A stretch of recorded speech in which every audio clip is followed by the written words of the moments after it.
오늘 민족의 명절인 한가위를 맞이해서 다 분주한 가운데 있지만은 하나님 앞에 예배하는 여러분 심령 가운데 하나님의 놀라운 은혜와 하나님의 축복하심이 있을 것을 믿습니다. 인류 최대의 사건이 하나 남아 있습니다. 그 사건은 예수님의 재림 사건입니다. 재림에 대한 말씀을 해주고 있는 것이 데살로니가 전후서에 있는 말씀입니다. 특별히 데살로니가 전서 4장 16절에 보면 주께서 호령과 천사장의 소리와 하나님의 나팔 소리로 친히 하늘로부터 강림하신다는 것입니다.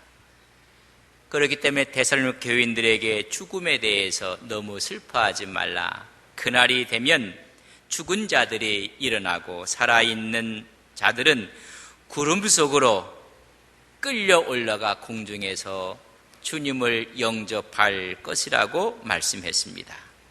이런 말로 너희들이 서로가 위로하라 말씀해주고 있습니다. 그렇기 때문에 성도들은 깨어 있으라고 말씀해주고 있는 것입니다. 여러분, 주의 재림을 늘 기다리며 살아가시는 여러분들 되시기를 바랍니다.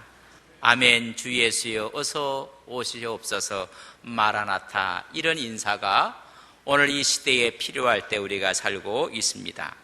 이런 주님의 재림을 바라보고 있는 사람들은 어떻게 살아야 할 것인가를 교훈하고 있습니다. 오늘 데살로니가 전서 5장을 보면 12절과 13절은 교회 지도자들에 대해서 이 시대를 살아가는, 재림을 앞에 놓고 살아가는 사람들의 모습은 어떤 모습일까? 영적 지도자 목자들을, 그들을 알아줘라 그랬습니다. 다스리고 권하는 자를 알고 그런 사람을 귀히 여기고 또 너희들끼리는 서로가 화목하라 말씀해 주었습니다. 두 번째는 14절과 15절에 보면 예수 믿는 형제들은 어떻게 해야 될 것인가? 대인관계를 말해주고 있습니다. 서로가 격려하고 붙들어주고 모든 일에 참고 선을 행하라. 다시 말하면 사랑과 겸손으로 이웃과 화평하라고 말씀해 줍니다. 이제는 대신관계, 하나님과의 관계 속에는 어떻게 해야 되는 것인가? 오늘 본문의 말씀입니다.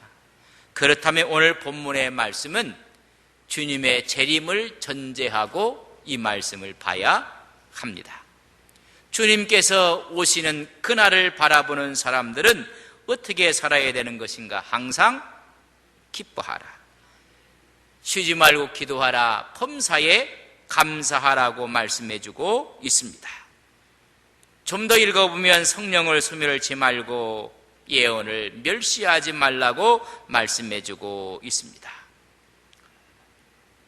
재림을 기다리는 성도들이 살아야 될 3대 실천 강목을 말씀해주고 있습니다. 아주 수준 높은 크리스찬들의 삶의 모습을 증거하는 것입니다. 항상 기뻐하십시오. 쉬지 말고 기도하십시오. 범사에 감사하십시오. 이것이 그리스도 예수 안에서 너희를 향하신 하나님의 뜻이니라 말씀했습니다. 하나님의 뜻, 하나님의 의도를 따라 살아가는 사람들이 하나님의 종들인 것을 믿습니다. 정치하시는 분들이 여당에서 어떤 이야기를 나누었습니다. 그런데 그것이 대통령의 의도와는 틀린 방향으로 가고 있으면 그 다음 날 다 바뀌어져 있습니다. 중요한 것은 최고 통수권자의 의도가 무엇인지, 그의 뜻이 무엇인지. 옛날에 수많은 정승들이 갑론을박하지만은 전하의 의지가 어디 있는지, 뜻이 어디 있는지 다 그들이 결정을 했어도 그 다음날 바뀌어지는 것입니다. 하나님의 의도, 하나님의 뜻은 어디 있는 것인지 오늘 분명히 우리에게 말씀하시기를 너희를 향하신, 나를 향하신 하나님의 뜻이라고 말씀해주고 있습니다. 여러분, 그것이 첫째가 항상 기뻐하라 말씀입니다. 16절이면 항상 기뻐하라. 저를 따라하겠습니다. 항상 기뻐하라. always라고 얘기했습니다. 우리가 기쁠 때는 기뻐합니다. 좋을 때는 기뻐합니다.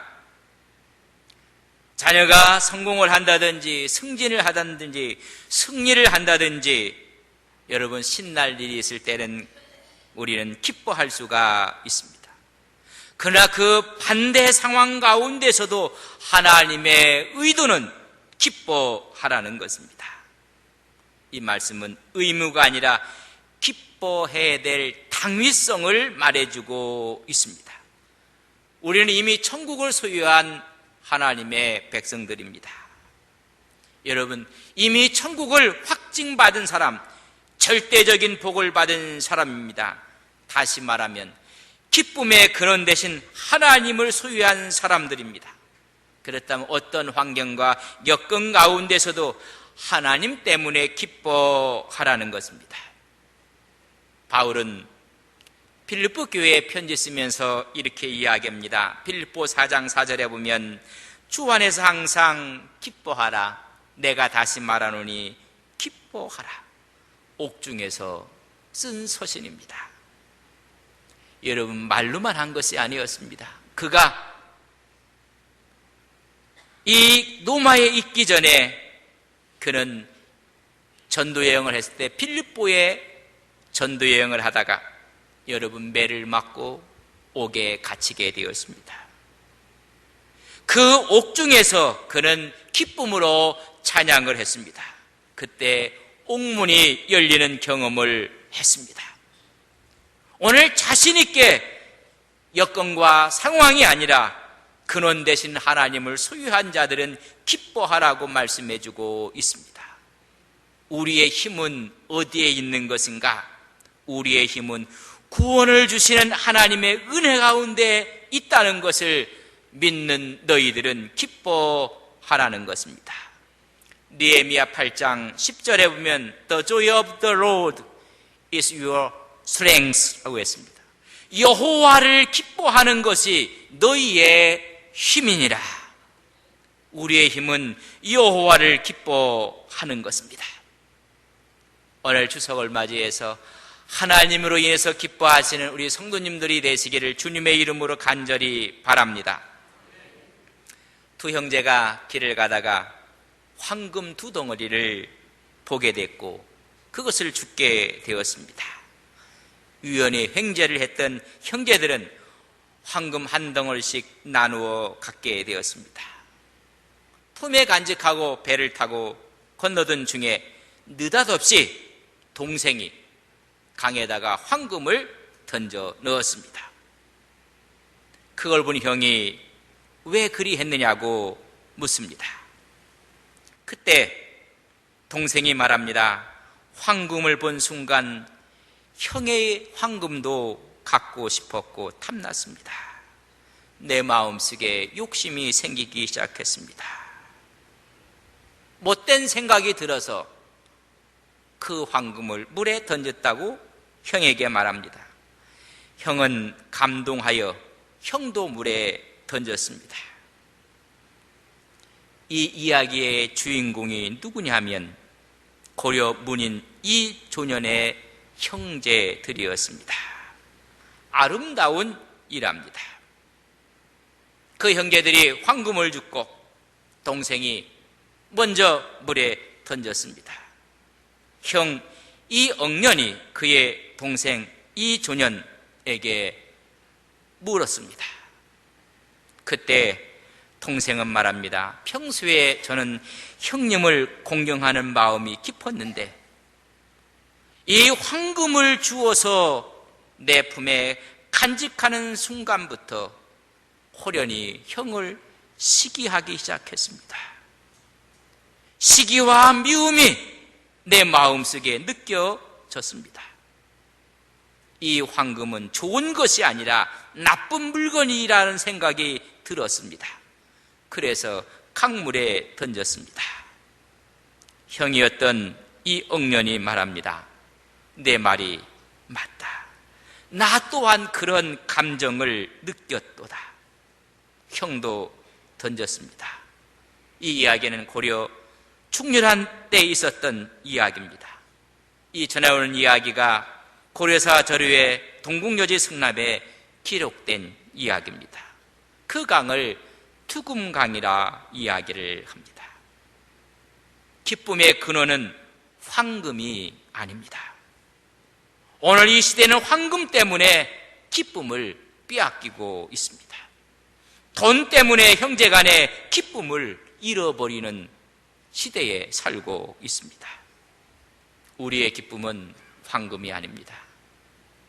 우리의 기쁨은 만군의 여호와 하나님께 있다는 사실을 마음속에 깊이 간직하고 살아가는 귀한 종들이 되시기를 바랍니다. 여호와로 인하여 기뻐하는 믿음의 종들이 되시기를 바랍니다. 두 번째는 쉬지 말고 기도하라 말씀했습니다. 따라서 하겠습니다. 쉬지 말고 기도하라. 항상 기도하라는 것입니다. 계속해서 기도하라는 것입니다. 어떤 분이 그렇다면 목사님 자지도 않고 합니까? 그런 의미는 아닙니다. 어떠한 상황 여건 가운데서도 항상 기도의 정신으로 살아가라는 것입니다. 우리는 기뻐할 수 없는 상황에 봉착할 때가 있습니다. 그걸 기뻐할 수 있는 방법의 유일한 길은 기도입니다. 혹시 여러분 고향에 왔는데 여러분을 환영하는 사람이 없습니까? 기도하십시오. 그러하면 기뻐할 수가 있습니다. 우리 주님이 이렇게 말씀하실 것입니다. 나도 고향에 갔는데 환영받지 못하였다. 나는 쫓겨났노라. 우리가 기도할 때 진정한 기쁨의 의미를 깨닫게 되는 것입니다. 쉬지 말고 기도하라는 것은 항상 기도하는 정신으로 생활하라는 것입니다. 기도는 크리스찬들에게 호흡입니다. 생명이라는 것입니다. 수시로 마음을 열고 입을 열어 기도하라는 것입니다. 기도가 삶이 되고 우리의 습관이 되게 하라는 것입니다. 항상 하나님의 삶의 원칙으로 살아가는 것이 기도라는 것입니다. 내 삶의 중심이 하나님이십니다. 내 삶의 으뜸되는 자리가 하나님의 자리입니다. 나의 머리가 하나님이신다는 사실을 늘 인정하고 살라는 것입니다. 이스라엘의 두 왕 사울왕과 다윗 왕의 차이점이 무엇일까? 다윗은 늘 기도하는 사람이었습니다. 쉬지 않고 기도하고 하나님의 중심이었습니다. 하나님, 이 일을 어떻게 할까요? 전쟁을 일으킬 때도 하나님 나갈까요? 나가지 말까요? 하나님의 말씀을 먼저 물었습니다. 하나님이 우선이었습니다. 사울왕은 자기가 우선이었습니다. 자기를 위해서 기념비를 만들어 놓고 하나님의 뜻과 자기의 뜻이 상충되면 하나님의 뜻을 버렸습니다. 쉬지 말고 기도하라는 것은 모든 일의 중심이 하나님이 되며 그 하나님이 머리가 되라는 말씀입니다. 여러분들 하나님을 중심으로 살아가는 여러분들 되시기를 바랍니다. 다윗을 그렇게 어렵게 했던 사울왕을 죽일 수 있는 기회가 왔을 때 수많은 휘하에 있는 사람들이 사울을 죽이자고 했습니다. 칼을 2번 쓸 필요가 없을 정도로 저류의 기회였습니다. 그러나 하나님께서 기름 부은 자 하나님 중심으로 생각하며 그를 살려보냅니다. 여러분, 쉬지 않고 기도하라는 것은 내 뜻이 아니라 하나님의 뜻을 우선한다는 하나님 중심으로 살라는 것입니다. 여러분들 하나님의 중심으로 살아가시는 믿음의 종들이 되시기를 바랍니다. 세 번째는 범사에 감사하라. 따라하겠습니다. 범사에 감사하라. 바로 기뻐하고 쉬지 않고 감사하는 이것이 그리스도 예수 안에서 너희를 향하신 하나님의 뜻이라고 말씀해주고 있습니다. 모든 환경, 여건 가운데서도 여러분 감사하십니까? 그것이 하나님의 뜻입니다. 많은 사람들이 이 기능을 다 잃어버렸습니다. 감사의 기능을 잃어버렸습니다. 좋은 글이 있어서 소개를 합니다. 이 의용 교수의 감사의 일기 중에 감사 생명이 있다. 아예 감사란 색깔이 보이지 않는 사람입니다. 감사 약시가 있습니다. 감사를 보고 싶어도 못 보는 사람입니다. 감사 근시는 눈앞에 감사만 보이는 사람입니다.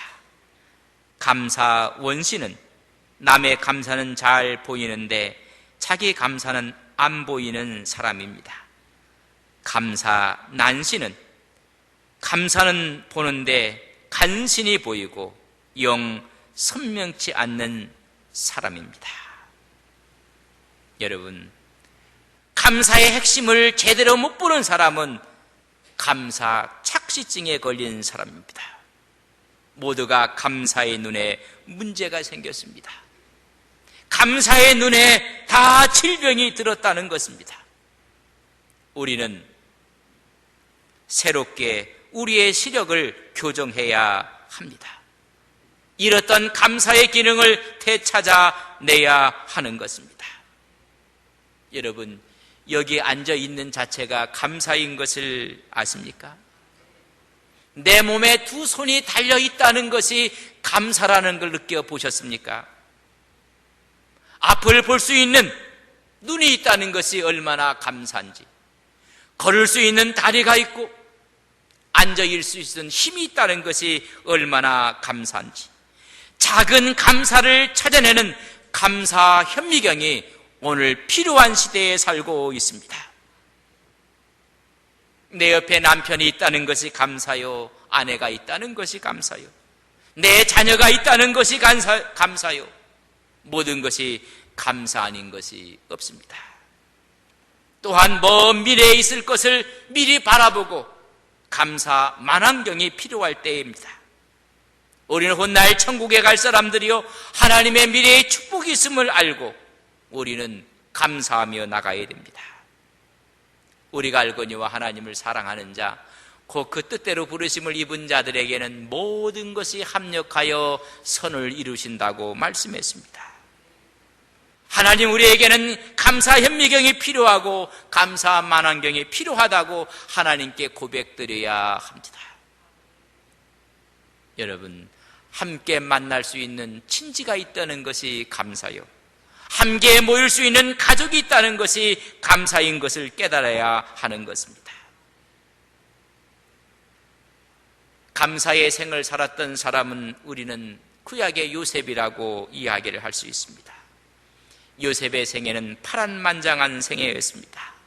아버지의 사랑은 받았지만 형제들의 미움과 시기를 받았습니다. 오히려 그 질투 때문에 오해를 받고, 그는 생애를 통해서 상처를 받고 버림받고 누명받고 투옥돼서 여러분, 어려운 인생 여정을 살아갔던 사람이 요셉입니다.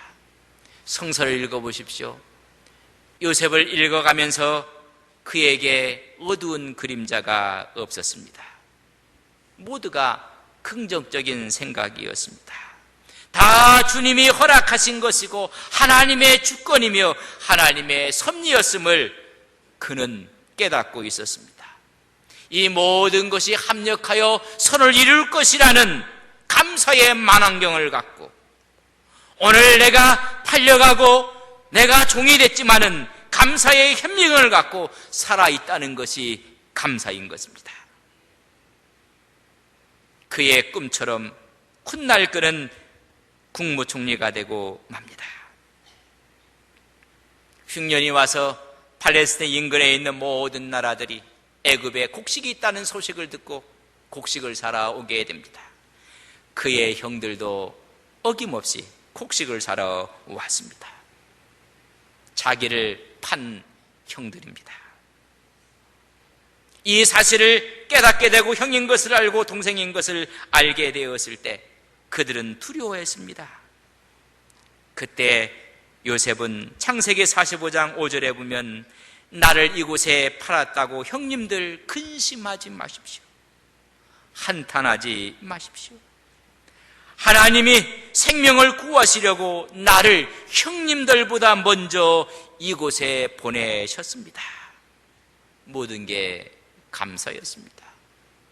그에게는 감사 현미경이 있었고 감사 만환경이 있었습니다.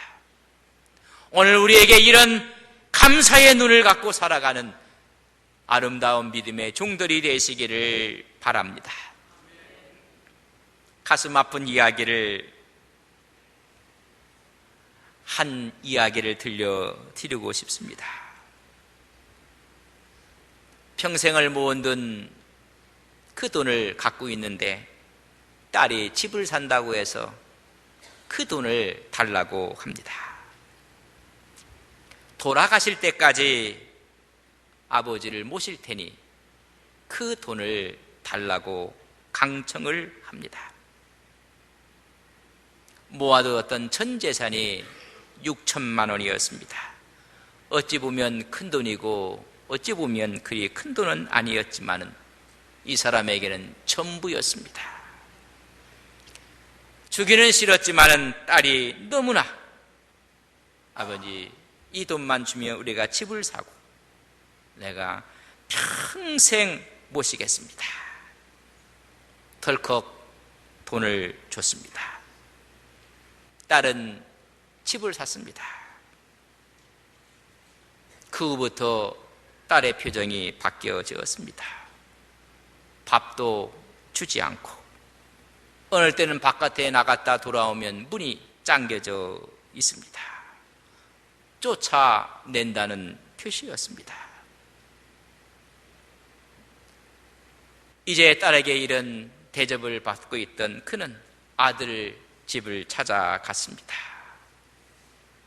아들은 더 냉담하게 맞이하고 말았습니다. 나는 아들인데 왜 딸에게 돈을 줬느냐고 이야기를 합니다.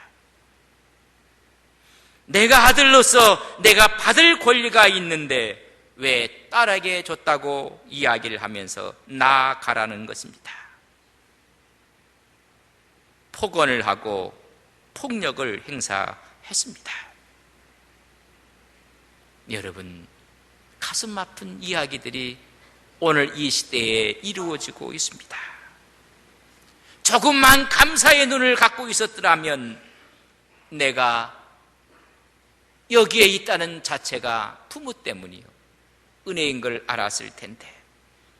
그래서 국회에서는 불효자 방지법이 발의되었고 서글픈 이야기가 오고 가고 있습니다. 불효자 방지법이 통과가 되면 현저하게 부당한 대우를 한다든지 부모에게 대해서 구박을 한다든지 그러면 증여한 재산을 전부 다 돌려받을 수 있는 법안 이야기입니다. 좀 씁쓸하고 있습니다. 달걀을 먹튀 자녀들 먹고 튄다는 것입니다. 제발 여러분 돌아가실 때까지 자녀들에게 돈 주지 마십시오. 여러분 집문서 내놓지 마십시오. 아들아 여기 있다 그러고 또 갖다 넣으십시오. 그러면 추석에도 오고 설에도 오고 생일날도 오고 그저 단오에도 오고 칠석에도 오고 그리고 올 때마다 여기에 이런 거 있단다 그러고 넣어주십시오. 집을 산다고 해도 주지 마십시오. 여러분, 이런 시대에 우리가 살고 있습니다. 성서에 보면 감사를 잃었던 이스라엘 백성들, 하나님께서 종되었던 그들을 자유의 몸으로 하나님의 사람으로 하나님의 군대로 만들어 주었던 이스라엘 백성들, 하나님의 인도하심 앞에 늘 원망과 불평이었습니다. 40년 동안 광야 생활을 통해서 그들은 가나안 땅을 들어가지 못했습니다. 이유는 무엇입니까? 원망과 불평입니다. 감사만 했더라면. 탕자의 비유를 우리는 너무나 잘 알고 있습니다. 둘째 아들이 어차피 아버님 돌아가시면 재산을 물려줄 텐데 먼저 달라는 것입니다. 여러분, 왜 달랬을까요? 둘째 아들 마음속에는 감사가 없었습니다. 저에게 아버지가 있다는 것이 감사합니다. 아버지라고 부를 수 있는 아버지가 살아계시니 감사합니다. 부르고 싶어도 부를 수 없는 아버지 어머니들이 있습니다.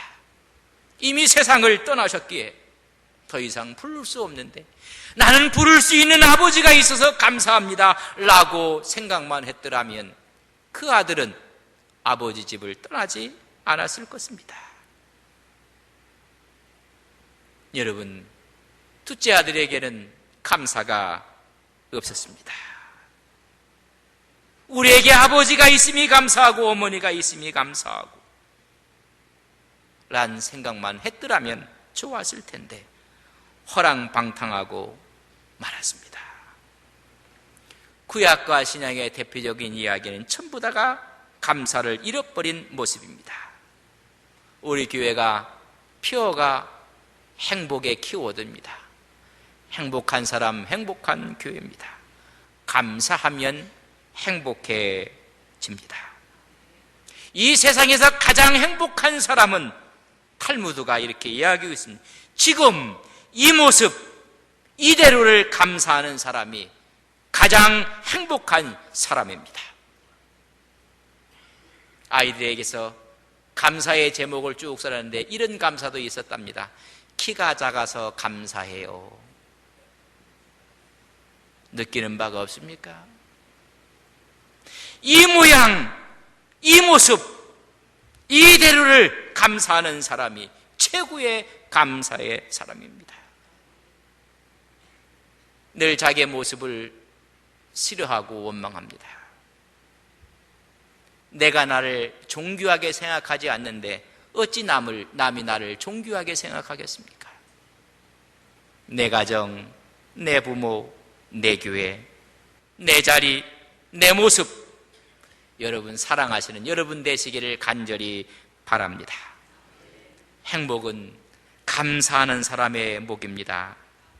감사의 분량이 바로 행복의 분량이라는 것을 아셔야 됩니다. 많은 것을 소유한 사람이 행복한 사람이 아닙니다. 황금을 소유했는데 기쁨과 감사보다는 형에 대한 미움이 생겼습니다. 많은 것을 감사할 줄 아는 사람이 행복한 사람입니다. 행복은 소유에 많고 적음에 있는 것이 아닙니다. 감사하는가 안 하는가에 행복은 달려 있습니다. 감사한 것만큼 사람은 행복해집니다. 하나님 감사합니다. 우리 옆 사람한테 하나님 감사합니다. 서로 인사하시기 바랍니다. 하나님 감사합니다. 제 옆에 앉아주셔서 감사합니다. 여러분이 감사의 만환경과 현미경을 가지면 모든 게 감사합니다. 감사가 아닌 것이 없습니다. 오늘 추석을 맞이해서 여러분 가정에 감사의 꽃이 활짝 피시기를 주님의 이름으로 간절히 축복합니다. 하나님의 뜻을 우리에게 분명히 말씀해 주고 있습니다.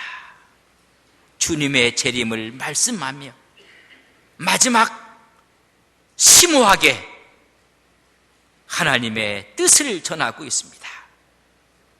그 뜻은 항상 기뻐하는 것입니다. 쉬지 않고 기도하는 것입니다. 범사에 감사하는 것입니다. 하나님, 우리는 늘 모든 일에 기뻐하게 해주시고 우리의 기도를 통해서 하나님이 우리의 주인이 되게 해주시고 우리의 머리가 되게 해주셔서 범사에 감사하는 믿음의 종들 되게 하옵소서. 우리도 모르는 사이에 우리의 감사의 눈은 약시가 됐고 큰시가 됐고 원시가 됐고 난시가 됐고 착시가 돼서 감사를 감사로 보지 못하고 있습니다. 하나님 우리에게 감사의 현미경과 감사의 만원경을 허락해 주셔서 범사에 감사하며 항상 기뻐하며 그분이 우리의 주인이심을 기도하는 믿음의 종들 되게 하옵소서. 이런 가정 위에 하나님 행복에 꽃피게 해주시고 모든 종들이 감사로 말미암아 행복한 인생을 살게 하옵소서. 예수님의 이름으로 기도 올리옵나이다. 아멘.